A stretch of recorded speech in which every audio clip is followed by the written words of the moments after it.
Nakiisa ang lungsod ng Baguio sa pagdiriwang ng National Dental Health Month sa pamamagitan ng isang parada. Sa pangunguna ng Philippine Dental Association, ang tema ng nasabing selebrasyon ay Dentista'y Kaagapay, Ngiting Walang Actually, Humpay. this is promotion and advocacy to give awareness that dental health is very important sa ating katawan.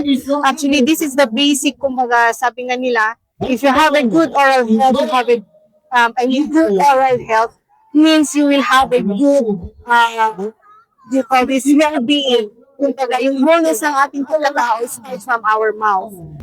Nagtipon-tipon ang ilang mga lokal na ahensya, organisasyon, at ilang mga paaralang nakiisa sa Cathedral Grounds bago dumiretso sa Session Road patungong Malcolm Square kung saan opisyal na binuksan ang programa.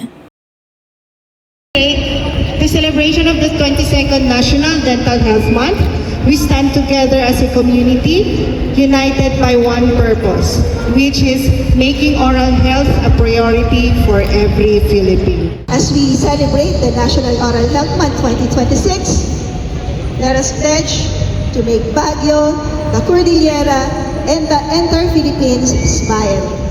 Mabuhay ang dental profession, mabuhay ang Baguio, mabuhay po ang Cordillera. Salamat po.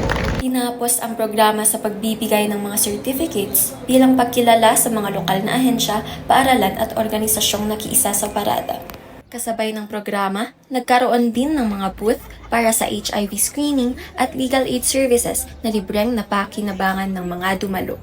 Nagpaabot naman ng pasasalamat ang isa sa mga dentistry students na sumali sa aktibidad. So, we are so happy po na nag-attend kami for today, yung parade po, which is the National Dental Health Month. And we are so grateful po kasi nabigyan kami ng opportunity to join and yung PDA na nag-invite po sa amin. So far ito po yung first naming participation ng parade.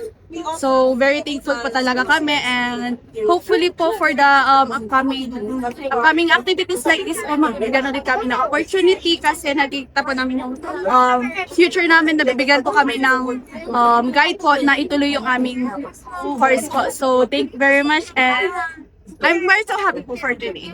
Paalala ng PDA, ang pinakamurang paraan para maiwasan ang mga dental diseases ay ang simpleng pagtututbrush lamang.